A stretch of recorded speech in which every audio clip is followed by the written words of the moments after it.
Let's get started. All right, welcome back to Hard-Boiled Topics. I got a really special guest here with me today. I say he's a special guest because he just so happens to be my big brother. So this is really awesome to have him here. I'm really excited. I think you guys are going to enjoy this show a lot because we got a lot of great topics to talk about. And so we're just going to jump right in here. My brother's been in business for himself for over 35 years, I believe. Oh, yeah. So we're going to talk a little bit about, just our lives probably growing up and stuff like that, but we're going to talk about business, then we'll get into the tough stuff in politics, and then we'll kind of bring that all together. And then at the end, I have some fun little questions for him. So we'll try to see if we can put him on the spot. So stick around. I think you'll enjoy it. Let me introduce my big brother, Charles Lauren Camp Sr. Jr. There you go. It was the gray. I'm sorry about that. Sure enough. Yeah. And so, hey, thank you for joining us here. This is fantastic. You are my very first interview, so I'm really excited about that. Yeah, well, I appreciate it, and I see you put a lot of hard work into this podcast station here set up, and the background and everything looks fantastic. I love the table that we worked on. Yes, we worked on this together to get that done. So yeah, I appreciate that. Taking the old pine and burning it to give it the aged effect looks fantastic. I love it. Yeah. So, I cut that stuff in your wood mill. Yeah, in my shop. A lot of that pine woodworking shop. Yeah. It makes it nice when you have a shop like that. I mean, you got the shop, I helped you build that shop. Yeah. Hooked up all the power and stuff and ventilation and yeah. Got a lot of time into it. We all do. But that's an amazing shop. I mean, you put a lot of time and money into building that. Well, when you take a 166,000 square foot factory, you got a lot to do. It's never an end. So yeah, so he has a giant. It was a dromedary. It was a sugar beet plant. In 1900, yes. Wow. And until sugar beets became too expensive to produce sugar from, and then we got sugar cane, so kind of phased out. But employed 400 people in that building in this area, one of the largest employers in the area. So in 1900. Yeah. But, wow. I love the old brick building, and so we took and put a mechanic shop in one end of it, a carpenter shop in the other end, and I built a 10,400 square foot home in the middle of it. Right. Yeah. So I'll post some pictures here for you guys to see. That was something else we worked together on. I helped you out with some of that stuff. The electric was an absolute mess. And, but first I'll cover a couple of things real quick. Like he was saying, he turned this place into this immaculate home. I mean, he's got the dream living room, the living room anybody could possibly want. What's the footage of the living room, your family room? 5,200 square feet. I mean, it's a family room. It's like he's done weddings in there, birthday parties, 20-foot high ceilings, cast iron columns with scallops on the top, and coated, painted 14-karat gold bands and stuff. So yeah, it's pretty cool. When we first got in there and was cleaning it up with them, this place was it was a factory. I mean, it was covered with all kinds of stuff, old pipes, rust, you name it, bird poop.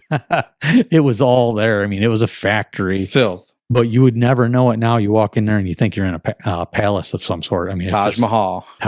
It's absolutely gorgeous. Yep. But there's 4 floors. It's 175 foot. 5 floors. 5 floors to it. 100 feet tall. 100-foot tall the building is. So I mean, it's amazing building. Like I said, we'll post some pictures up there for you. And so what was it like, the process of turning this place into a home?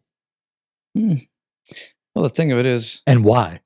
When I was 5 years old, going to grandma's, going to church, and then the grandma's afterwards for breakfast, like we always did. Yeah, I remember. Yeah. So in mom's station wagon, driving down the road in the wintertime, the trees are down, so you could see that building in the distance over there. Oh, and from 31. So I saw it, and every time we drove by, I saw it, and I said, someday I'm going to get that place, and I'm going to turn it into my own castle. What was wrong with you? I was sick in the head or something. I don't know. I mean, I could have took the same money and did all kinds of things with it. Maybe some vacations, enjoyed life. Instead, I've kind of traded so much money into that old building. and I just can't help myself. You know, I shouldn't have. It's an obsession, I think, right? I think so too. Wouldn't you say? Probably shouldn't have, but I have, and I enjoy the place. It's a dead end road where the building is, and it's my own tranquility. It's just a place quiet where I'm away from everybody and everything, and and you can incorporate. It's a home business, so you can incorporate all your businesses, and you have hobbies and businesses. So you get to incorporate all these businesses into your home. So you're there to micromanage, for lack of a better word, all your businesses and the things that are going on around you. I mean, absolutely. Your rentals are around you. You're right there. Your gutter business. So he does a seamless gutter business, and that's been over 35 years. Yep, gutters, spray foam insulation, remodeling, construction. So you got the seamless New York. What is it? What do you? It's New Looks Renovation. New Looks Renovations, because you changed the name a while back. Gutters and insulation. And then you have New Looks. Oh, New Looks Renovation is the blanket name now? It is. Yeah. Oh, okay. All right. Yeah. Because it was CNY Seamless Gutters at one time. Seamless Gutters by New Looks Renovation. Right. Okay. Yeah. Neat. So he does a lot of different things, a lot of home remodeling. Not as much as you like to do the insulation and the gutters, right? And then basically real estate rental. A lot of rentals. Storage rentals and residential rental, and then also commercial rentals. Right. So you've really self-made yourself. You've built a sustainable life around that building, really. And it was really ironic because before the building, you got the house that was next to it. There was a house next door. Sure. Yep. So that was really interesting how that played out into this whole thing. And then as if that wasn't enough, he also got the Eggway business first before that, right? The Eggway plant. Yeah. Yeah. Where they used to sell fertilizer and everything. Yeah. That was 80,000 square foot of buildings and 17 acres of land. And I got that. And a lot of people would have taken the resources from that and paid to get rid of it all, the old fertilizer, the old boards, everything in there. And I just resourced it out and reused stuff by taking the fertilizer. Every time I took a wall down of 2x10s with 4x4s in between the 2x10s laying flat way, I'd take a wall down and get 5 tons of old fertilizer on every wall. And those walls were 20, 25 feet tall, maybe more. Yeah. So the guys and I, we'd cut those boards out, take those boards down with my lift with a chain, clean them all off, band them, sticker them so the air can get through them, band them. And then I would sell the boards, 2x10s, hardwood. And people were making all kinds of stuff with them, pressure wash them off. And then you could make furniture with them, shelving. A guy told me he did stairs in his cottage with them. Another guy did a bar in his restaurant. All kinds of different things. But definitely the old reclaimed lumber was a big thing. So it worked out well. And then all the steel that wasn't necessary anymore, the manufacturing stuff in there, it was pretty much destroyed anyways, all nasty condition. Chopped that all up and sold it for scrap. There was sets of scales there, 2 sets of scales. Advertised those on eBay, sold them, got those gone. So I made money with the lumber, made money with the fertilizer, made money with the scrap, and repurposed everything. Whereas, some people just go in there and throw all that away and pay to get rid of it all. And so I just turned it into something good instead of something that you had to dispose of. So, do the best you can. Well, sure. And you're cleaning it up at the same time. So, it's a place that was just sitting there for kids to get hurt or cause problems or whatever. Right. But anyway. And now I just rent space out over there for people to have little shops and stuff. So right, so it just continues to self-support itself. Sure, so, absolutely, really, it is cool. So he's done that with a couple of these factories now, right? And they happen to be right in his block, basically. So it's really, really cool stuff what he did with them. And again, like I said, I'll show some of the pictures from that. But anyway, from that, let's just drop back a little bit. So we grew up in Fairville, in New York, just a little country town. And question that's always been on my mind. I know what my life was like growing up, right? So everybody has. So do I. So everybody has. Yeah, I know. I know. These guys used to beat me and leave me in the field. Sure. Yeah. It's like more like I was babysitting. Yeah. You want me to paddle your ass, or you want Dad to do it when he gets home? Sure Yeah, we both know. We both know you enjoyed that part of it. What was it like for you as a child growing up? I mean, really, your childhood. Talk just a little bit about your childhood coming up. What was it like for you? Well, like Mom always said, I never stayed inside. Always outside. Always doing stuff. Always creating things, making stuff, fishing. Yeah, I remember even that. And then hunting. Yeah, hunting, fishing with our black labs and stuff. Pheasant hunting and rabbit hunting, and my trap line. When I had traps, I started trapping, and by the time I was 11 years old, I had a trap line that was, while going to school, I was making $3,000 a season on muskrat pelts and coon pelts. And this is in the 1800s. No, I'm kidding. But it was in the 70s. So, I mean, $3,000 in the 70s for an 11-year-old, not too shabby. It was funny because the fur buyer, he'd say, geez, I don't know where you're getting all these pelts. They're beautiful. The fur is soft and fluffy and smells fantastic. And so he didn't know, but what I did was I would take the pelts and I would wash them. Keep going. I had a problem with a camera here, so I'll just fix it. Yeah. So I'd wash the pelts with pert shampoo. That's how long pert's been around. And then dry them and then stick them in the freezer. And so when I took them to him, they were the fluffiest and nicest smelling pelts, and he'd pay me good money for them. Back then, I was getting $6-8 a pelt. That's something I did not know about. The Pert shampoo. Yep. I did not know that. I remember watching you skinning them. I learned how to skin before school. Yeah. After school, and before I'd go to bed. I'd have to check my trap lines and out on the swamp. And at 11 years old. Yeah. I remember. I used to love watch. I used to go with you once in a while. No parents would let their kids go out on the swamps, over the water, the creeks. To this day and age, it'd be child neglect. And I spent all my time out there checking my trap lines as a kid. I could have fallen through the ice into the creek, and the current could have took me away at any time. But they were different times, and you continued to come back home despite them letting you. Yeah, maybe that's why they let me.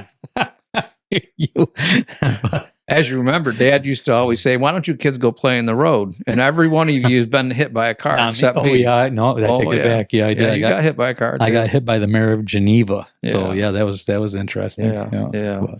So, anyways, yeah. I'm just glad I wasn't hit up there on that hill. I mean, a few people got hit and they didn't make it. I mean, that road, people come flying down that hill where we grew up. I mean, it was something else, but it was a magical place. I loved it. We had so much fun there. Yeah, our best times, I think, 13 years of my life in Fairville growing up. It was amazing. It was a magical place. It really was to me. It was. We used to spend a lot of time. We'd go out in the woods, and I mean, he was 11, so I was 8, and we'd go play hide and seek in the middle of the night. Oh yeah, and we would sleep in the fields. Sleep in the fields all night, looking at the stars. Just fall asleep and come back home next day. It was amazing, and next morning. And our parents really didn't care. No, that might say something about us right there. Yeah. So, but interesting. But that's what it was growing up back then, and it was different times. And there's a lot. Seems like there's a lot more freedoms than we have today. Today's become kind of dangerous. Well, now, parents have to be afraid that their kids won't never come back home. Right. Somebody will get them. It's definitely a different world. I remember the change just growing up. I mean, I did endos on my bike twice and landed on my head and come out. Could be some of the problems. Normal. Well, ish. Maybe that's your definition of normal. And then I hear later on in life, as we're getting older, you hear about a kid doing that and they dead. They didn't grow up the life we did, getting hurt, rolling around, bumping our heads, running around the woods in the dark, getting knocked. Well, that doesn't mean we're all right.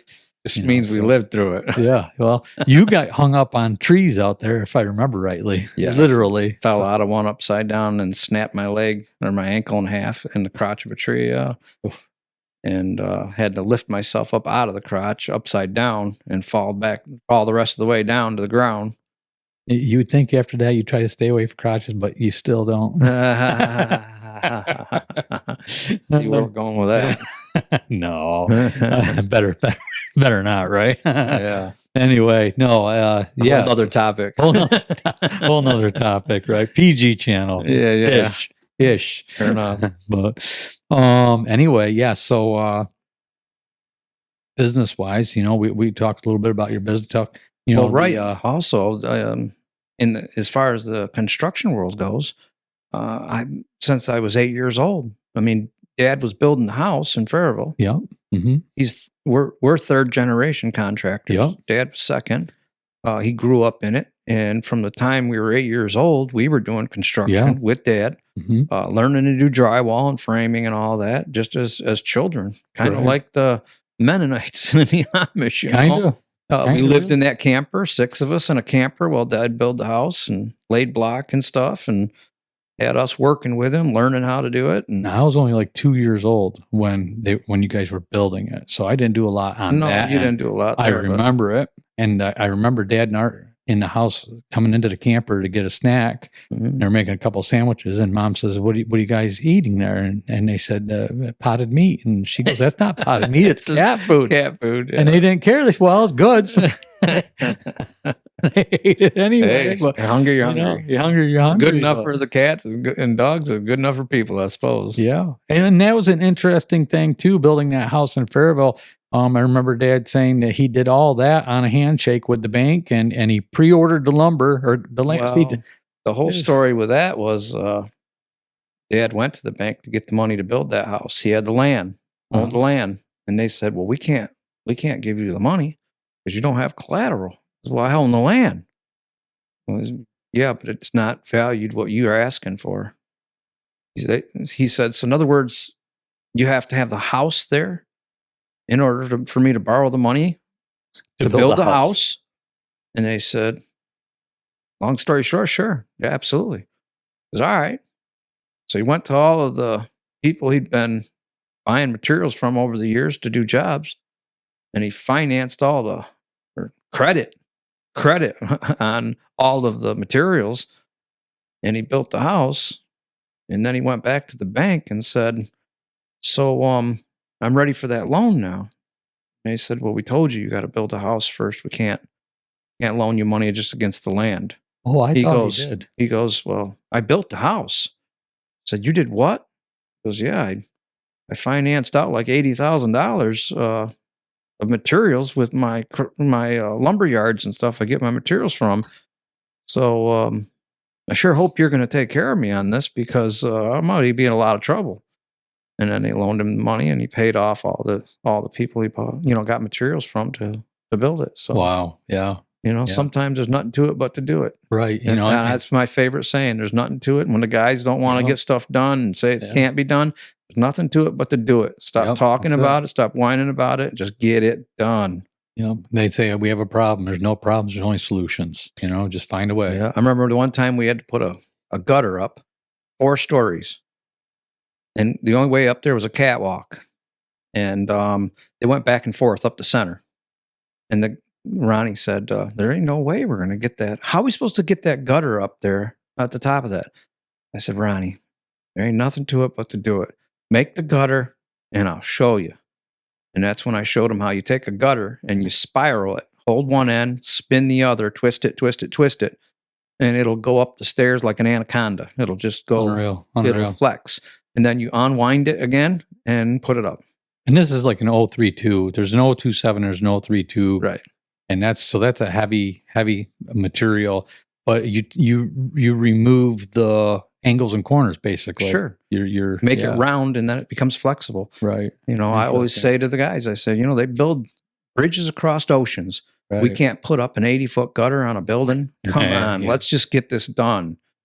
I remember when I did gutters for you for a long time, and we had our good friend Rick Mitchell that worked with us. Yep. Had seizures, and you had us go do a gutter job on the restaurant. Yeah, and that was a 60-foot gutter, and he couldn't do anything, so I hung that alone. But what the one I was referring to was the other one. It was on that pole barn. It was a 105-foot gutter that I put up by myself. Just by flexing the ends on to one side, going up, marking the middle, putting it up in the middle, then just working my way up. 105-foot gutter. I mean, it's just, I'll never forget that. I'll never try it again. I don't even know if you're capable of it anymore. No, probably not. Probably not. Or want to be. I don't want to be. Yeah. Enough of that. But there were some good times. We went through, we fought battles in construction, but that was our dad, right? That taught us that, like you said, just you don't quit, you don't give up. Yeah. He raised us hard. Didn't mind beating our ass when we needed it. No, in fact, I think he enjoyed it sometimes. And remember, there was always the extra one. We got the whoop across the butt. And then there was always the extra one, he said, and that's for the things I didn't find out about. Yeah. He got good at it. We got good at taking it. Yeah. I mean, we got fairly used to it, really. I mean, and honestly, I have no grudges for that. No. I mean, kids grow up so soft today. The way that the government is, you can't, punish your kids. They get away with too much. They kill themselves. Yeah. If you don't grow up having some stress in your life and learn how to absorb it and eat it and deal with it, life's not easy. No. And it's even harder for those who haven't had to deal with it growing up. Right. That goes back to like what I say about business. Like, for instance, I've always said, like Trump becoming the president, we always wanted a business person, all of us, we said there's got to be a business person in there. Yep. Somebody who understands business that can fix this country. I don't think it's a politician position. I mean, they got to be smart enough to know how to navigate in politics, but they need to be a business person. I absolutely agree. And I always said, if somebody handed me the keys to the Walmart empire, I'd turn it down. Said, here you go. It's all yours. Because I didn't grow with that company. I didn't learn what makes that company tick, how I can make it better. You need to grow with it. You need to experience it. You have to graduate yourself to a position in life. And Trump has been in business all his life. Yes, he's gone bankrupt. That's a business deal. You have several different businesses. They all make their own money. You can't pull money from one business to support another business. It's just not what you do. The government really is a business, a giant business. It is. It's a corporation. So, you have to have had the stress and the bumps and bruises along the way to build up the strength that you need to run a business. Strength is an understatement when you're talking about him. People say that to me, how do you do what you do? Do you ever sleep with all the stuff you got going on? And I don't have on the tip of my finger the stress that man has to deal with. They put politicians in there to run a government that have never run their own business before. Right. You know what I mean? And it's just, why? It shouldn't even be possible. They have no idea. Trump, he's been in business all his life. It's like breathing for him. He doesn't have to think about those things hardly. It just comes natural, the right moves to make, when, how, what to say, what to do. Some people don't like that, but he's a businessman, and this country needed a businessman. And even more, to your point, he's done business with all of these world leaders. Absolutely. Because he has businesses all over the world. So he's dealt with these directly through his businesses already. So not only does he know business, but he knows these leaders, what they're looking for, what they don't want. What's going to benefit them. Right. What's going to benefit both of them, and how to bend and flex. They have to see the benefit in it too. Yeah. And the loss in it. So it's always a negotiation. And it's like Trump always said, the art of the deal. And he definitely's got the art of the deal. Yeah. Yeah. And it really worked out. I didn't have any skepticism really when they brought him in office. You always wonder what anybody knew coming in the first time in 2016, but I knew right away that this is exactly what we've been waiting for. This is what we needed. Oh, so it was big time. It was an amazing. We needed him for 2 terms. I got to fix that camera again. So you can go ahead. Yeah, we definitely needed him for 2 terms. The first term, he did that whole term with the Democrats on his back stabbing him the whole time, and some Republicans. He just didn't have the base. It was a uphill battle the whole time, and not really, no normal person could have handled that. I mean, he hit the ground running. Absolutely he spent 4 years carrying people on his back, stabbing him the whole time. I mean, astronomical. I lose my shit when I have a computer issue. Like I'll spend hours on it, but then after hours, I'll lose my shit. This guy is just this solid wall. It's unbelievable, really. If you had a superpower, and his superpower is his self-control and patience. Which goes back to what I said. He's been doing it for years. But even some people grew with it, with the stress, the things that he's had to deal with, the ups and downs, the losing things. You don't think when he went bankrupt on something, he didn't learn from it? He didn't stress over it? But that's not everybody that has that ability. Not everybody's got that ability, but nobody got that ability if they didn't earn it. Right, correct. But I'm going to disagree with you on one part.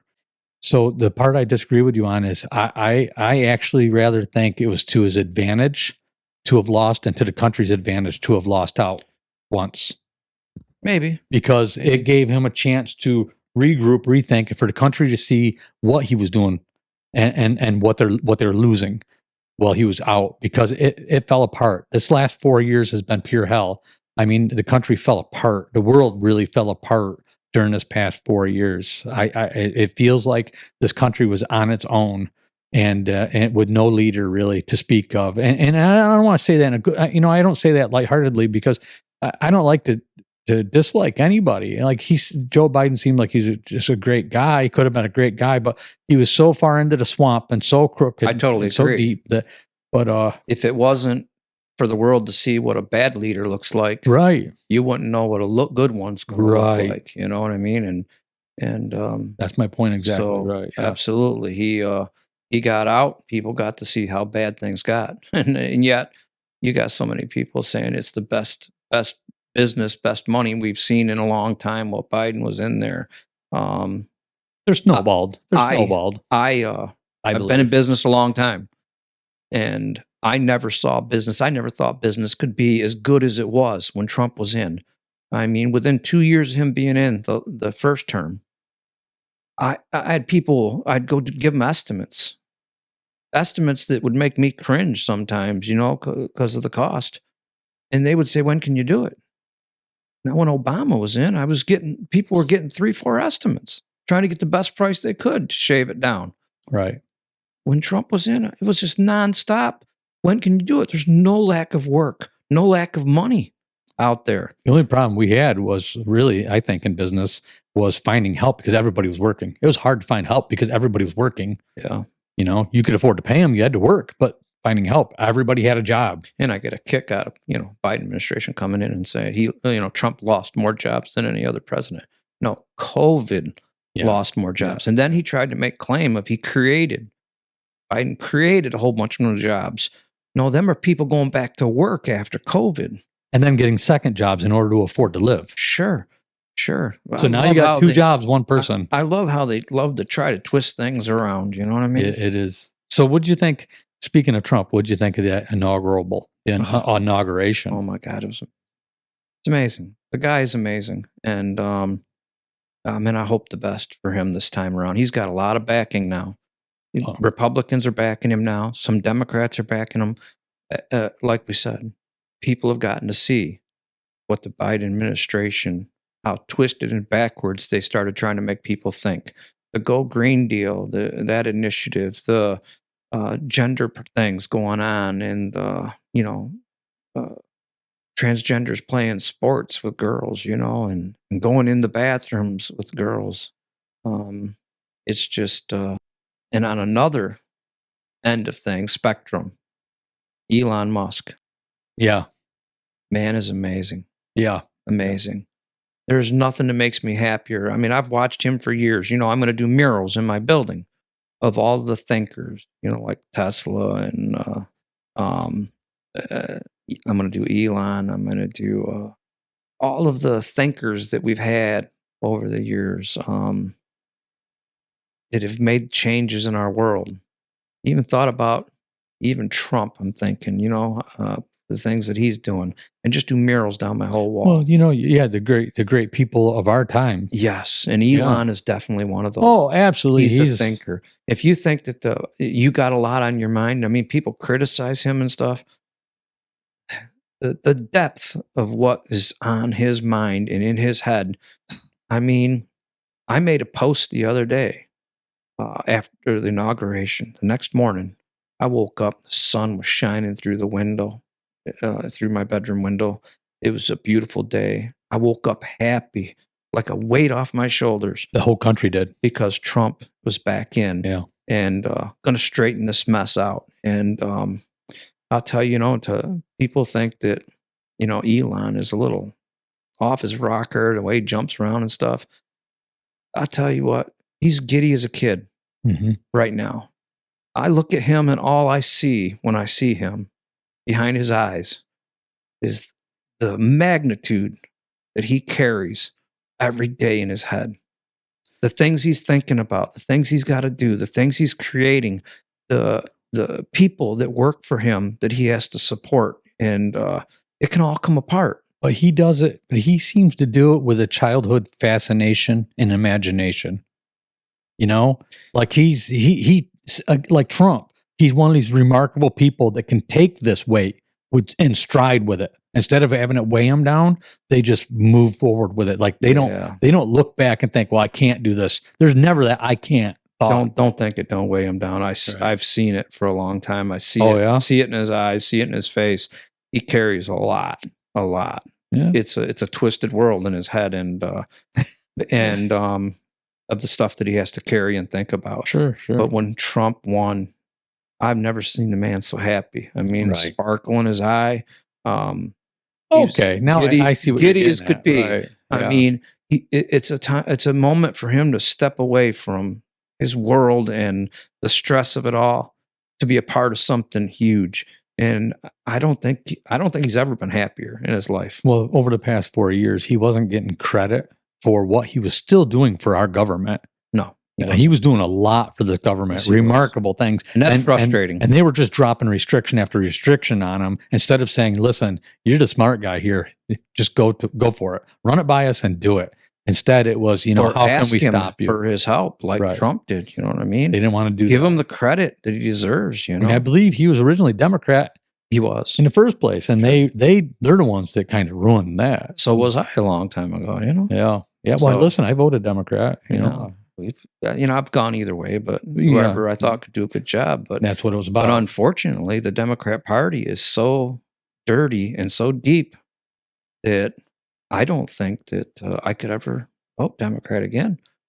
There's just people in there that are just twisted and sick. Their way of thinking, and if they can put things back the way they just were this past 4 years, oh God, they'll do it again. I mean, their initiatives are just unbelievable. It's against the people. It's very odd. It's a strange thing. They're supposed to work for us. How do you crap on your dinner plate? Why would you crap on your dinner plate? This is where you live, eat, breathe. This is your day-to-day life, but yet they're doing things that just run the country in the ground. They bring it to the brink of another country taking over because they're weakening us to a point where another country just will step in and wipe us out, take over. Yeah. And why? Why would you want to do that? Because I don't care how much money you have or power. So another country takes this over, and they're going to take you over too. And back on Elon again, I made a post the other day on Donald Trump Jr.'s site. And just commented how I woke up in the morning and the sun was shining. It was like a new day. Said a few things on there, with Trump getting inaugurated and stuff. It feels like life has something to look forward to. It's worth getting up. And I was blown away by Elon Musk liking my comment. And I never make posts. It's amazing, right? In fact, I think it might have been the first post I ever did. And to imagine that he took the second that it took. Right. And there was thousands of to look at my post posts on there. And to like my post. it's an honor. Yeah, absolutely. Because I couldn't even dream. I mean, if he asked me to come to his place and spend a day with him and stuff. I mean, you can look right over here if you want to thank him personally. Yeah. Maybe you never know if he's going to see this show someday. Right. You can look right over there and thank him personally. I'm pretty much saying it right now. Yeah. I mean, if he's said to me, "I'd love for you to come out to my place and spend a day here," and I would do it, but I couldn't ask the man to spend a second. Right. No, I hear you. Because he is so important. We're not worthy. Yeah, no, it's not that. It's that he has so much to offer the world, and he's got so much on his plate that every second is just, valuable. Valuable. When you think about what your time is worth, I mean, this man, his time is worth millions. I mean, he took the time to help Trump become president, but he knew why. There's a reason why, because he knew that this country needed to come back. It was one of the best things he did for himself. Yeah, he's happy. Absolutely. I think he's happier than he's ever been for what he helped do. Yeah. What he's going to help make this country. I mean. So, did you hear about his robots? What about? So his robot initiative, Android, whatever robots, human robots. Yeah. He's looking at by the end of next year doing, I think, 10,000 of them. And then ramping up by the next year to 20 to 30,000. He wants to, I think by 2030, wants to have 30,000 human robots, human-like robots. I think it was 2030. What do you mean human? Like Neuralink? Like you and I, human-type robots that people can purchase for their home or whatever. Oh, I got you. And he's talking $30,000 to $40,000 for them as a piece. But I mean, it's scary. It's terrifying to think about that. It's terrifying. I was talking to the wife about that, and she's like, and your first thought is Terminator, like, or something, or I Am Robot, where these things, they just take over and they kill us all. But it's like I said, it's a terrifying thought. But if he don't, and the reason he's doing it is because if he don't do it, somebody else is going to do it, and those are the ones that they're going to come against us. Because I've watched these video clips of these robots that are like ninjas. But better. And how do you battle against that? But with another robot, it is. It's going to become a robot. I hope we don't ever go to war, but there probably will be a robot war someday. He knows what's coming. Yeah, I said it years ago. I said we are rushing to our end. Mm-hmm. Yes, the world is rushing to advanced technology so fast to our end. Yeah, because robotics will understand that we are useless at some point, right? Yeah, absolutely. Useless. Absolutely. We eat, we have emotions, we drink, we take resources. Robots, if they can once they get to a point where they can manufacture themselves, run factories. A lot of the factories are already robotic. All they got to do is control computer boards and stuff. They won't need water. They won't need food. Which takes out a lot of factories. They won't need us. Right. Yeah. That's the fear. They will decide that we, are useless. Yeah. We're just... We're pets. We take up space and we're useless. It will come. Yeah. It's no doubt. It will come. Doubt. That day is going to come. No doubt. And Elon knows it and he sees it. You think about that, and there's a possibility, and you can continue what you're saying there, but you think about the possibility that this going out here, really out there, if aliens are our future race, that they robotically have evolved to that point already, and they're just coming back to visit us, or somewhere else that happened, and they've evolved to a point where they no longer needed humans. Like, I mean, you just don't know. All kinds of possibilities. But the here and now, and if anybody's got any intelligence to look in the future, robots are going to decide that we are useless. Right. They can outthink us. Even if we stop it now, it's only a matter of time. Outwork us. I mean, of course, they need to be charged. They got to have charging. But that's not going to be a problem in the future either. No, because if you shut down all these food factories and things that are going on, there's a bunch of power that they can use for themselves, for their own, Yeah, there's all kinds of power sources that are going to be learned. Remember, I was working on perpetual power and some ideas with reverse magnetic polarity and stuff. And it's frustrating because there's people telling me that that can't be done. It takes more power to make power. So you can never do it. And I don't believe that. Some of the things I think that makes Elon capable of doing what he does. They say some of the best inventors are children. Because they don't have limitations. Right. Children don't know that you can't do something. Right. True. Exactly. You talk to an adult, you can't do that. I spent most of my life feeling that way. But it got driven in. Yeah, you can't do that. Yeah. It's not possible. And then they put themselves in a box. They put borders up, and then they can't think outside that box. Right. You got to be able to think outside the box. And he does have kind of I guess I would say almost a childish way about him. And that's what I meant. Yeah. And he's willing to dream, just like my tattoo there. NATD, not afraid to dream. That's right. People have asked me, how do I do what I do? I'm not afraid to dream. Dream big. Dream bigger than what you can possibly gain out of life. And you'll get a lot out of life. Right. Maybe not everything you want, but you'll go somewhere. So don't be afraid to dream big, And well, I'm living proof to some extent. I haven't got where I want to be yet, but right here, this was life-changing for me. I had to give up everything that I knew in order to change my life to this direction, change the direction of my life to do something like this. Yeah.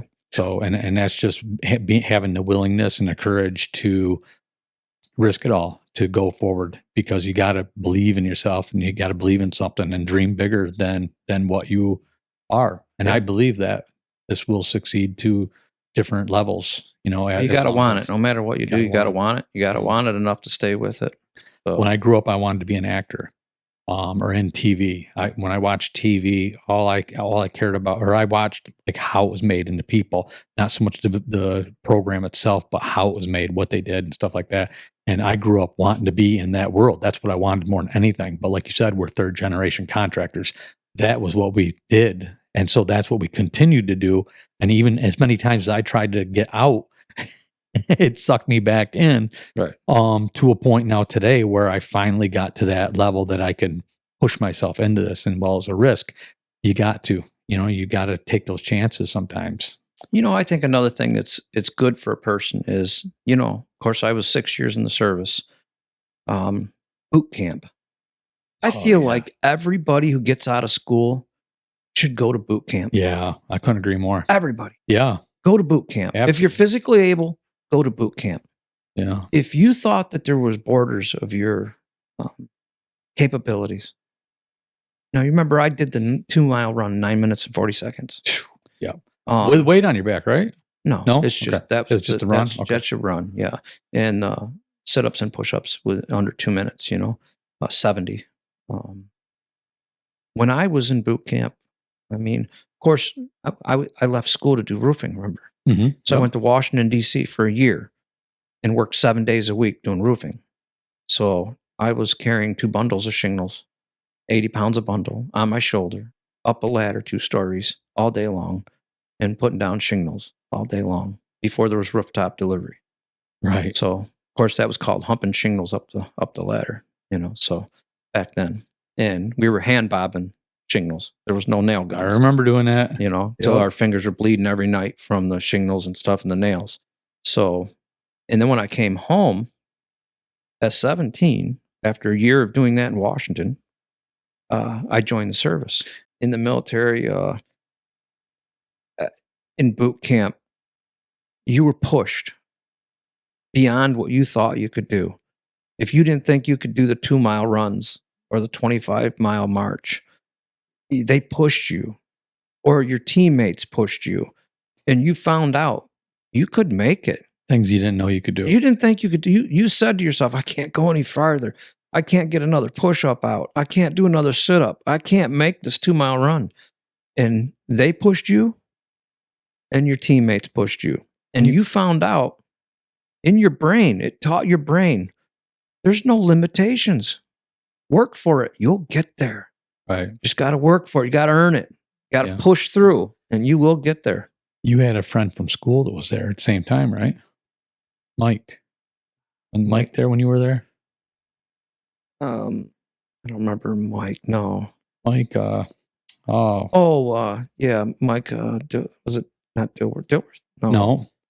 Yeah, I don't remember, but Tall, skinny guy. yeah. I can't think of his last name. People used to pick on him in school. Yeah. You looked. If I remember right, you looked out for him there because I did in school because I never liked bullies, and they would pick on him and hurt him and stuff. And one of the proudest things I saw is he came into my unit, and he made it through boot camp. Right. And I was like, "Wow, right, you made it through boot camp. Good for you."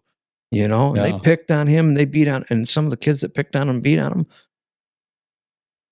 They have nothing. They do nothing with their lives. Karma. Yeah. I remember, and you'll like the story. I don't know if I ever told you this. So, I come down the staircase in high school. You were, I don't know if you'd graduated yet or if you were in high school, but you weren't there. So I come down, and there was a group of these guys that picked on him, and they had him surrounded downstairs. And I come downstairs, and I seen what they're doing. They're pushing him back and forth, giving him a hard time. And I said to them, I said straight up, I says, "You guys want to screw with him? You're gonna have to get through me." I said, "Now knock it off and leave him alone." And they're like, "Oh, you want to do something?" And one of the other guys says, "That's Chuck's brother." And they said, "Oh, okay, no problem." I'm not kidding, I swear. Yeah. And they're like, they wanted nothing to do with that. They said, "That's Chuck Camp's brother." You know, so here I'm I'm 3 years younger than these guys. There's like probably 5 or 6 of them there. And I'm like, "You guys want to mess with him? You have to go through me." That's Chuck's brother. Yeah.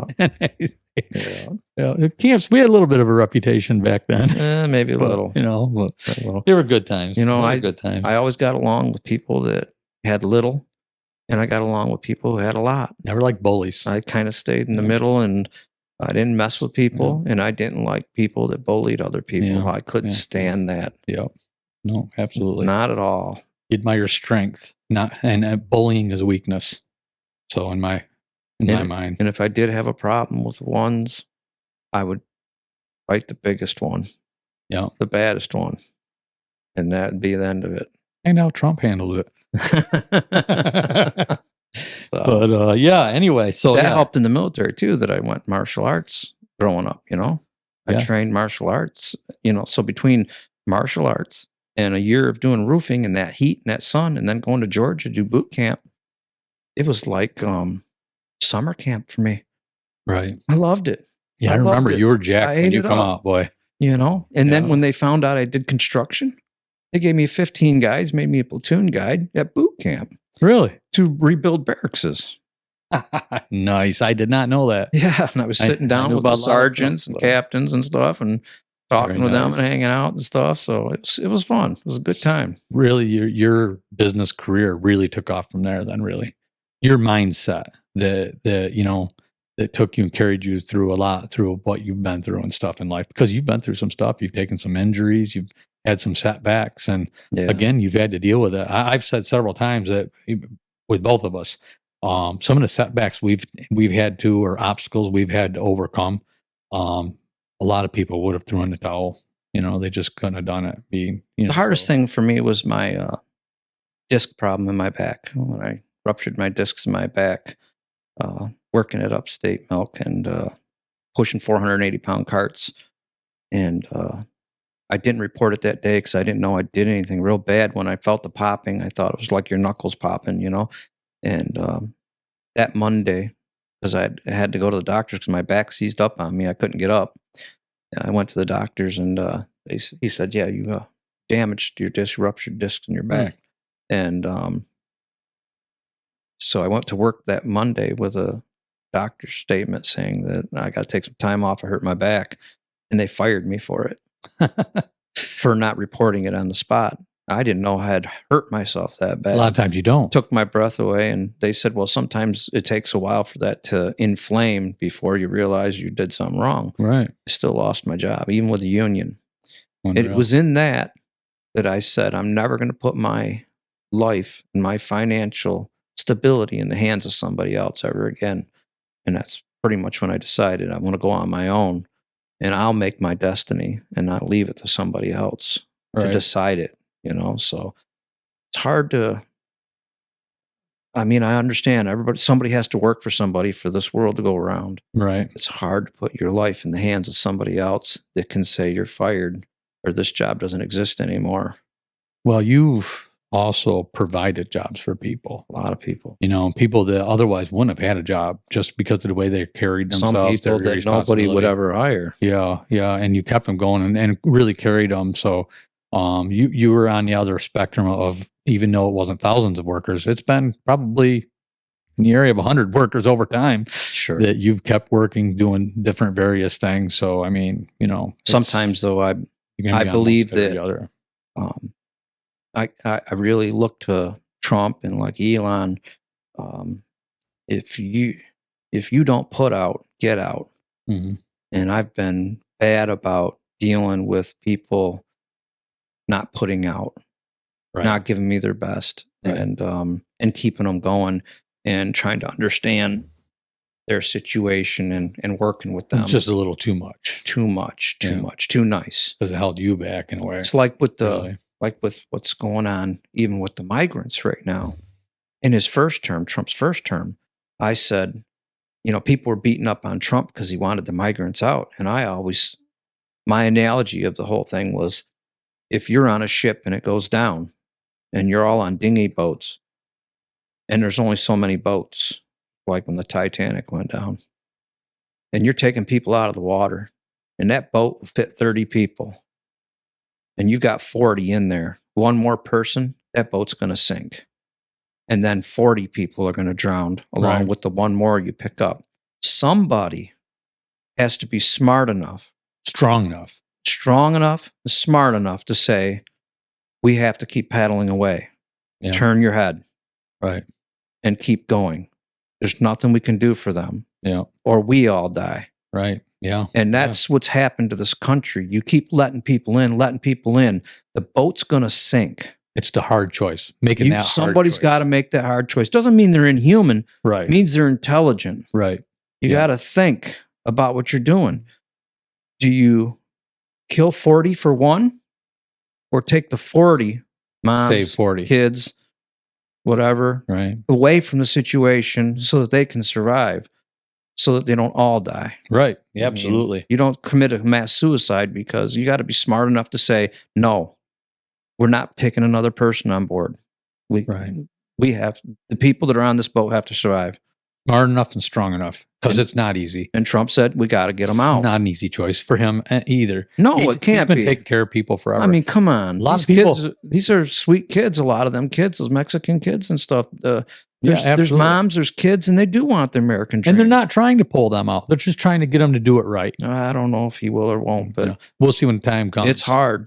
It's got to get rid of the criminals. It'd be hard to do, like he's doing right now. And it's this deportation effort. The airplanes flying out. They sent out 6 airplanes full of illegal migrants. Yeah. These guys, and they're drug dealers. They're killers. They're not. These are not nice people that they're pulling out right now. Right. These are the people that if you're on the boat, they will throw a kid out so that they can stay on. Yes, they'll throw the kid out. Right. Yes. Absolutely. So they can save their own lives. Yes. They don't care about nobody. They don't care about this country. They don't care what they do to it. They're there. They're here to take from us and to hurt our people, and have hurt our people. Yep. And they've been hiding in sanctuary cities. Those people got to go. That's been dealt with now. So those people are on their way out, and they plan on ramping it up every day. So, it's again, like you say, if it was just a common, ordinary person, you might say, geez, you really have to, but these are not good people that they're taking out. So, but it's something else. So Pete Hegseth got voted in. Yeah. So that's going to be a big deal. Nice. Yeah. So I'm excited about that. Look, I'd just like to see everybody that he's picked for his cabinet to get in. If they don't do their job, he'll fire them. Yeah. He'll get rid of them. He has no qualms with getting rid of somebody. Right. He don't care. I mean, you're with me or you're out. I mean, you don't care. Friend or not, I don't believe. It's just the way it has to be. He's on a path, a forward path. And he's got 4 years to do it. Some say 2 years to do it, really. Got 2 years to get stuff done. And he's not going to let anything get in his way. Not friend or foe. It's moved forward. Yeah, because they got the House and Senate right now, and in 2 years they could lose it. But my hope, and I think what he's trying to accomplish, is in this next 2 years, showing the country, and like where he's in California right now, I think he's going to try to show the country, this is what we need to continue doing. Don't vote against these people and stop it. we got the ball rolling. Let's complete it and hopefully follow through into the next term. We'll see how it goes. But I was really impressed with him going to California. I don't want to say you watched the whole thing. The interview, or the round I did table? not get to see the whole interview. I watched amazing. some of it. I am going to watch that. I haven't had a chance to. I watched parts of it. What I want to talk about real quick though is Gavin Newsom showing up at the steps at the airport or by the plane, Air Force One, waiting for President Donald Trump to walk down those stairs. And I don't know if I want to say kiss the ring, but Gavin Newsom is not a stupid person. So, he made the right move to say, you know what, here we are. Let's be friends. Let's get this done. Yeah, I don't know if that's what he said. But I don't know what he said, but he did say that he's all for him and he's going to give him whatever he needs. So, but he knows his head's on the top to him, hey, let's not make this political, and tried to get Trump to not bash him too much. But and he didn't go to the roundtable meeting. The mayor was there. Right. And Trump tore her up. Yeah, I seen that. I seen part of it. Yeah.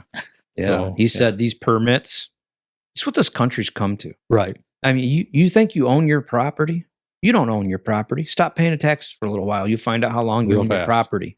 Yep. And even when you do pay your taxes, pay for your place, you want to do something on your property, you got to get a permit. Yep. Good luck with that. So now somebody gets to dictate what you get to do with your property. With your own property. Look at my situations when I wanted to put a pet care facility in one of my buildings. The neighbor said he didn't want it. It would ruin his water. And it was going to go into a septic tank. And it was 3,000 feet away from his home. And then the board told me afterwards, why don't you take this out to the country? And I'm like, I live in the country. They have pet care facilities in the cities. I mean, this is ridiculous. They had a pet care facility over the railroad tracks from where you live. They had one. Yeah, oh yeah. That was a kennel. Yeah. For the dog warden. So, so then they got to dictate what I could do. And then the neighbor came to me afterwards to shake my hand and say, hey, it's nothing personal. I just don't want you there. So that's why I fought it. I don't want to look out at it. I don't want it there. He says, I don't even want your apartment building across the street from me. If I had my way, that'd be gone too. So you bought his house? I ended up buying the house later on, yeah. But then my big building, I wanted to turn it into commercial space so that I could do more with it because it's industrial zoned. So if you go commercial, residential, or multifamily, you can do a lot more. Right. They denied that. I wanted to put an event place in there. They denied that. I get the honor to pay taxes. Right. That's what I get the honor to do. But Trump's against that. He's shutting down all that red tape. All of this bureaucracy. You know what I don't get? She said, well, they can go in a week, but they got to make sure they're safe. But here's the flip side of that. So they want to make sure they're safe. They can clear their property. So what are they safe from? They can clear their property, but they can't build. They got to wait. So if they can clear it, then why can't they just build it while they're clearing it? I mean, it's the permits, it's the money. That's what it is. I don't know. It's the bureaucracy, like you said. They want to clean their property up. They want to get in there and get the mess cleaned up and broom it up, shovel it up, whatever, find their stuff. I mean, that could have survived, whether it be safe in there or whatever, but they won't even let them go in their property, start cleaning up. And Trump's been in the construction world. He knows what he's talking about. He's seen people with shovels and, watched them work and stuff. The people want to get in there and work. They were talking 18 months of permits to get a permit and stuff. The hell with that? Right. Let people get to work. People with their hands can do a lot of cleaning up. They shouldn't have to pay to get that done. Rebuild your community. But there again, bureaucracy.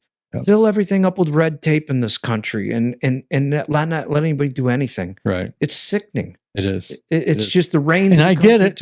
I get it to some point. In the beginning, it was safety. It was so people don't build a house that's going to fall down on top of them. And it still is. And but there's so much other stuff behind it. Now it's gone too far where if you get a bad code officer, he will ruin you being able to do anything that you want to do, even if it is right. Yeah, I've always said a code officer can make or break a community. Yeah, absolutely. And, they're definitely going to have to look at the plans. People are going to have to get plans, building plans. in order this place don't fall down. You know what I mean? I mean, they were beautiful homes. A lot of them were concrete and stuff. So they need plans. And that's got to get put to a code officer, but it shouldn't have to go to a board Right.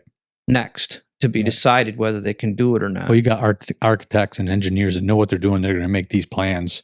So you should, if you're going to go to that point, you should be able to fast forward a little bit past some of this other bull crap. And a lot of them should be able to take a picture or whatever, what their house was, and say, this is what I want to build again. Right. My house. Yeah. And that size. Well, some of them will have plans already in well, they're on probably file. burned up, but well, no, they would be in file with the city. I would imagine. With the city. Yeah, sure. they should be on file, Maybe. so they might be able to pull them right back up. Yeah. But, yeah. It's just a shame that you can't do anything now without asking somebody else's permission on your own property. Right. Right. I mean, it's gotten ridiculous. It's not a free country, and I hope Trump gets rid of a lot of that somehow, some way. We did before. Well, I don't know. A lot of this falls on states. Mm-hmm. You know, Trump says the federal government. And he's doing that. He said he wants to put a lot of these decisions back with the states again. Right. And the states and these towns are the ones that enforce all of these codes and laws, not the federal government. He said he wants to stay away from that. Let the towns and the states make their decisions. But there's just too many laws. Like look at New York State with Hochul. Right. I mean, you look in the on your phone, and it's like every other day she's passing a new law.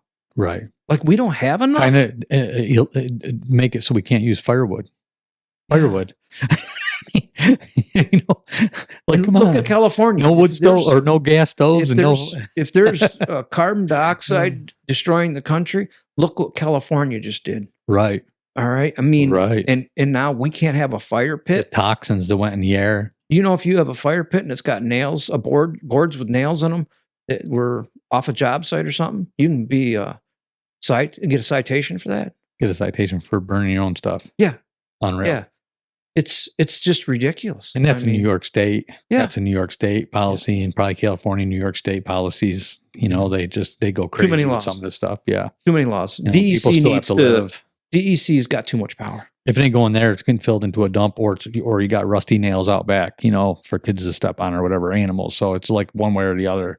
You know, I was like, come on. It is, like you said, it's just too far. A lot of it's a power trip. Mm-hmm. It's just gone too far. Yeah. There's no question about it. I think we're going to see a lot of changes this next 4 years. I hope so. I'm looking forward to it. It's, me I think too. We all are. I think business I think the country is. I think, the country seems awake and alive right now. And how often we're seeing him. I don't think we've seen Biden for 3 months when he came in. Well, he was hiding for like 3 months, hidden away. And Trump, we're seeing him every day. Every day since been elected, I think we've been seeing him out there doing a news conference or helping people. He went to North Carolina to help them. He's going to open regulations there. He's bringing all kinds of assistance. You know there. what I was? Those people were left behind. Thought was cool. Melania went with him to North Carolina. I love it. And California. I was going to bring that up. Great point. Yeah, Isn't that cool? It was amazing to see her. That was really seriously amazing to see her there. That's a lot of flying. Yeah. I seen her in that round table meeting they were having there. So that was really neat. I think she's got a lot of influence now too. Like people really like her, and I think she's gonna this term she's gonna get credibility. Yeah. Last term, people tried to. You remember they stopped clothing lines and everything on Ivanka, and it was crazy. I mean, it was just. Nobody's going to get in their way this time. I think they got too much power and too much influence now. And, these people that don't like him, just stop for a second and ask yourself, why did way more than half of the country vote for him if he's a bad guy? Come on. You use a little common sense. These people, watch another news station. Don't just watch your one liberal news station and buy everything they're telling you. Like people say, well, Fox is lying. Well, that's because your liberal news station is telling you they're lying. Go watch it. Spend a few hours a day or an hour a day or a half hour a day watching something else. Get your facts together and then bring them together. We watch both sides. And I try to look for fault in the Republican Party or Trump or whatever. I try to find it, but you can't. These people do, but they're following a lot of the lies and bullcrap. And maybe there is some stuff. Maybe there's a little bit that'll stick to some of this stuff. Who knows? But This guy, he had no reason to do what he's doing, like you were saying. No reason at all. He does not need to be a president. He doesn't have to do any of this. Could have enjoyed his life. Yeah, he could just walk away. He's been shot at, persecuted, sued, anything you could possibly think of. And the only president that lost money being president instead of gained money. He lost $1 billion being president, spent the whole time with lawyers fighting for him to try not to be put in prison or whatever. It was vindictive as you could ever be. Other presidents have gone in and made so many millions over what they got paid. They can't get paid. You can't make the money that they have. You just can't. You know, they got payoffs. They're in business, but they're in business. And Trump with other said, countries. I don't want to take money from you people because then you expect something from me. I'm going to pay for myself to run so that I can do what's right, not what you want me to do. Right. And then he comes in with the same mindset. I'm here for all of you. I'm not against, and if you're a Democrat, I don't want anything to do with you. I'm not going to help you. No, I'm here for all of you. And you will still have people say he's doing it for himself. Right. It's amazing. It's just, how do you do that for yourself? How do you take a bullet for yourself? How do you get criticized and have your family beat down for yourself? You're not doing that for yourself. The risk for all of them. Yeah, is astronomical, but for every one of them, his grandkids and everything. I mean, he's doing this because he has a purpose that he wants to fix this country. You want to hear a great point? This one, here's a good point for you. Thank God he's not one of those Democrats with his mind and power. Jesus. Because he would crush us. He would crush us. If he wanted to crush us, think about that while you're criticizing him. If he wanted to crush us, we'd be crushed. Yeah. So he comes in, he's automatic. Right now, he doesn't have to kiss anybody's ass right now. He's there. He has the power. And all you see him doing is positive things for the country. That's it. That's all you're seeing. Yeah. He doesn't need to pretend. And honestly, that's the way I look at it. I look at the Republican Party as a positive party. Mm-hmm. A positive party are thinkers, people that want to do good, want to move forward. They smile. They're happy. Right. You look at the Democrat Party, they're miserable. They're mean. They're upset. They're hateful. And it wasn't always that way. It's flipped back and forth. It's just... It's a sad thing, but you still need to checks and balances. We just got to get back to common sense people in both parties that are still working together for this country. And right now we don't. We have a bipolar, administration, or not administration.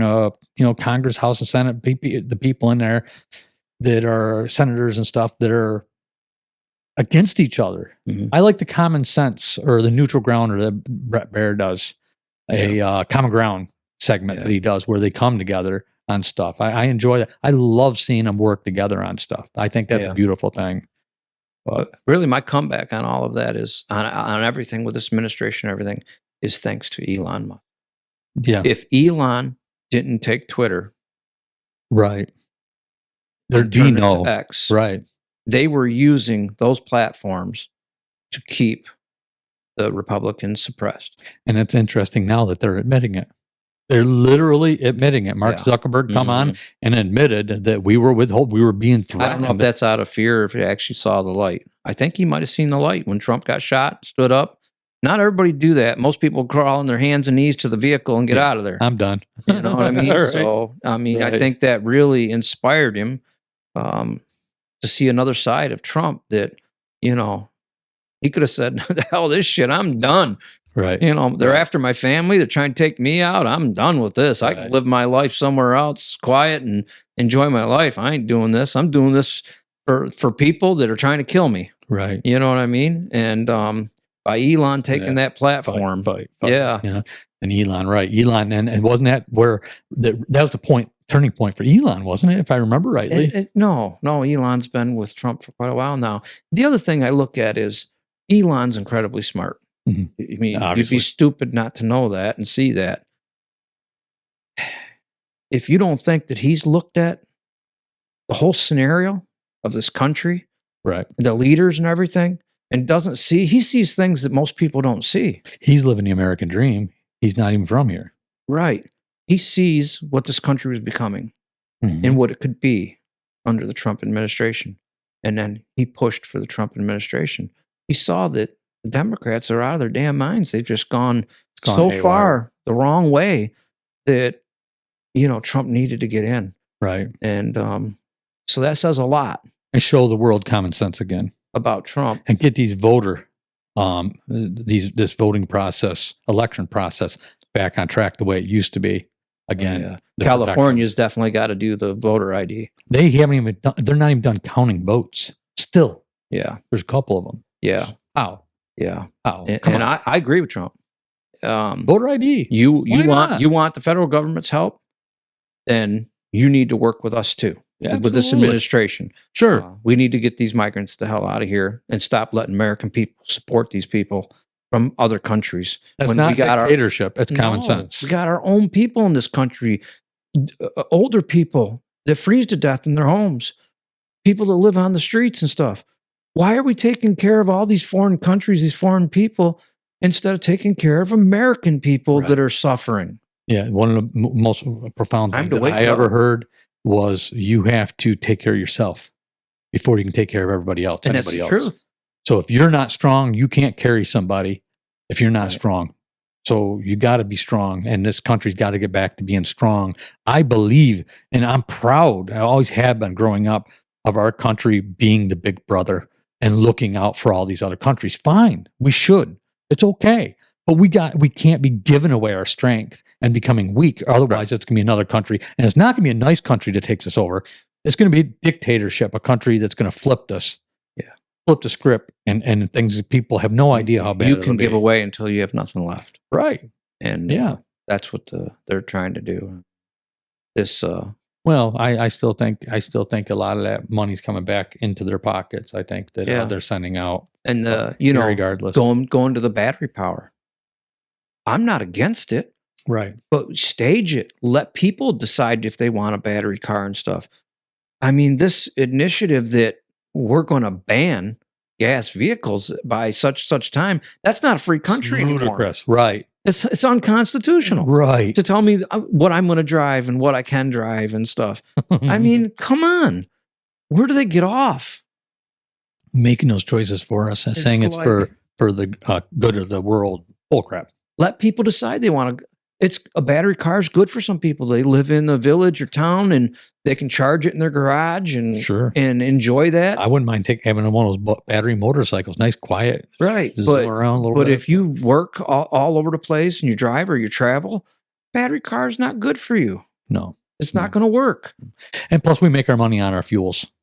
On our oil and natural gas. That's where our money is. That's where our economy is. It is. You take that out, you take out the economy, and you're nothing. Right. Somebody's going to come in because we do have the most clean and the cleanest oil reserves in the world. All right, well, oil in the ground. And if that's a treasure that other countries want. Right. So if we get weak enough, they're going to take us just for the fact that they can then own that clean fuel. There's a lot of power to manipulate oil. Yeah. Power for us, this country, right? To sell or pull away or sell it to countries countries we don't want, selling it to our adversaries or people we don't like or whatever, or that are a threat to us. Yeah, I know what you mean. It's a channeling. You have control of the wheel. It's a big stick. Yeah. That you can wield it whatever way you want. Right. So we should definitely use it. Especially if you're going to use it properly. For our security of this country, Yeah, no, I agree. As soon as the prices go down on fuel, everything goes down. Everything goes down. And our power goes up. Our strength goes up. Now you have the money for infrastructure. You can put new power lines in. You can start putting power, different power plants. And then nuclear is another thing that I think would be a smart move if they want something that's sustainable. And that's what I was going to say with robots. Robots, they'll probably go nuclear or atom power, So. I never understood. I mean, Trump understands it. In his first term, he understood it. Lower the taxes for people doing business here. Mm-hmm. You lower your taxes in your state, and people will come to your state. Instead of 5 people supporting your tax base, have 100 people for a little less, bring in the same amount of money or more. And now you can build your roads, you can build your houses, you can build your infrastructure. They never got it. And they're always saying, well, Trump can't do that. If he lowers the taxes and stuff, then we're going to go broke. No, more people will come. More people will do things. More people will spend money. Yeah. And then there's taxes that come from that spending and stuff. So And build homes and have children and Right. feel like they can have children. A lot of people don't. A lot of people, you want to slow down abortion? Give people the means to survive so that they're happy and comfortable. A lot of people abort their children because they can't afford to raise them or they're scared. They don't know what life's going to be like. So well, that's another whole topic altogether. Yeah, So I don't get into all that, but all right. So anyway, what do you think? You have anything else you want to? No, that's good talk, cover? and I think so. And yeah, we'll do this again sometime. Let's do this again. But first, before you go, we got to cover a couple of these. So I'm going to ask you a few questions, and you go ahead and answer them the best you can. All right. Let's start with an embarrassing moment that still makes you laugh to this day. What do you got for an embarrassing moment that makes you laugh still to this day? I don't think I've ever had any. We could talk about the scaffolding again. Bump, bump, bump. That wasn't embarrassing. No, that was painful, probably. That was me holding scaffolding and letting the guys take one at a time off a big trailer truck. And the truck was on a hill, and the pile started to go. And I told everybody to get the hell out of the way. And I jumped off the truck, tried to get out away from it. And it came down on top of me. And then one scaffold at a time came down and hit the pile. It was on top of me. Oh, God. Terrible. So, you're lucky you got through that. Yeah. All right. The actor or actress, I would say actor, you'd want to play you if your life was made into a movie. Oh, I don't even know. Who could do it? Jeez. Let me see. What's his name? Oh, what's his name? I'm gonna give you some credit here, but the one that played Gladiator there. What's the heck? Russell Crowe. How about Russell Crowe? I think he'd be a good Chuck. He could play, his later years, not his not his early years, his later years. Yeah. No, I don't know. That's my thought. Hey, come on, that's a compliment, Russell Crowe. I mean, it is. It is.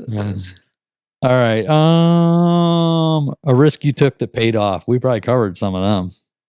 Yeah, I've had a lot of risks that paid off. Life has been a risk. Only because I haven't been afraid to take risks. If you don't take a risk, you don't gain anything in life. You got to take a risk. All right, your favorite comedian and why? Who would be your favorite comedian? I don't know. I just don't know as though I've had any that I consider to be favorite. He's kind of a stiff. Yeah. This proves it. Come on, you got to. Jim Carrey? Jim Carrey's good. He's really good. But he's also an actor. It's a comedian actor. Actor. And he's good. I like Jim Carrey. Done some crazy stuff. A lot should go out to him for the laughter he's created. Oh, yeah. In the country. You ain't kidding. With his abilities. I mean, he's an awesome person. Person. Yeah.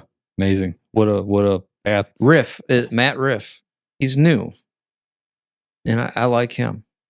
Robin Williams. He's a good shit, Matt Riff. I don't know if you know Matt Riff. I recently, just not much, but yeah, I know. He's good. I like him. Sharon just pointed him out here recently. So I haven't seen much, so I couldn't really elaborate on it. He's got a knack. Yeah. He's definitely got a knack, to work with people. He's really good. Interesting. All right. The most beautiful, you should have something on here. The most beautiful yet unintentional photo you've ever taken on your phone. Or I'll say with a camera. Whatever. Beautiful but unintentional. You ever capture something that... I've taken so many, it's hard to... None that just stood out? Yeah, just some sky shots, you know what I mean? But been so many. I mean, I've probably got 10,000 pictures on my phone. So, I've taken a lot of pictures. Okay. All right. Then I'll hit you with this. I'd say probably one of the prettiest places I've seen in person was St. Thomas, Virgin Islands. Yeah. Absolutely. Yeah, that'd be gorgeous. I can imagine that. All right. What's your favorite podcast? Rogan. No. Damn it. No. Thanks, Joe. No, I haven't. I haven't even really watched a whole lot of his. Some, but I don't do much, as you know. I know. Same here. I'm all business. I didn't play sports. I put my nose to the grindstone young and but I catch these things on Facebook and stuff, watch some of these podcasts and so forth. But hopefully your podcast will be a good one that I'll keep my eye on. All right. So we're just going to chalk that up as Hard Boiled Topics is his favorite podcast. All right. So is that what you're after? Yeah. A little pat on the back? Hey, I'll take it. But no, credit only goes where credit is due. So, all right. I'm just going to throw 2 more at you. If you were a food, what food would you be? Oh boy, if I was a food, what food would I be? Probably watermelon. I love watermelon. Okay, not asparagus? No. Watermelon. Okay, watermelon. If you were an animal, what animal would you be? Eagle. Eagle. Yeah, I get that. But your sign is scorpion, but you'd be an eagle. Because, I'd love to see the whole world. Yeah. And to soar the skies and see the world would be amazing. Absolutely. And to do it on your own. I use my drone. And that's something I still want to do if I don't get too old, is be able to afford to travel and see the world. Absolutely. So amen. I agree. That's the game plan. Yeah. So well, yeah, I'll take that trip with you if possible. Chuck, brother, thank you so very much for being my first interview. I had a lot of fun with this. I think we covered a lot of ground. And it's very interesting stuff. I think the viewers really enjoy it, and helping me get this all started up. I hope they do. You were a part of this process, and you even made the suggestion towards a political-based podcast. I'm hoping, a little bit wider than just political. I didn't want to be strictly political. I enjoy being able to cover entertainment, life, and some other stuff as well. So just to give people a little bit more information. So right or wrong, we all got views. Yeah, we all got views. And so I think covering, when you're talking about the topic of political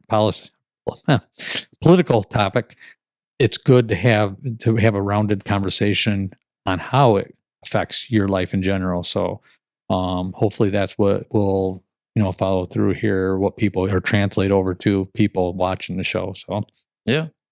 My concerns are how it affects everybody's life. Yeah. Not so much mine as the whole world and the whole country. Well, right now I'm talking about both people that'll watch this. Yeah. Well, all right, man. Thank you. Thank you, man. Appreciate it. All right. Good show. Great show.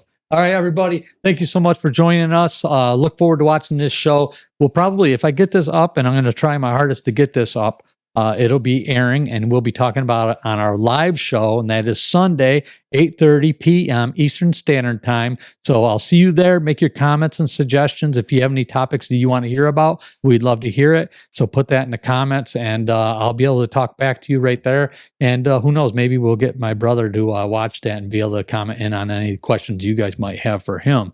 So that's it for now. Thank you. Till next time, I will see you again right here.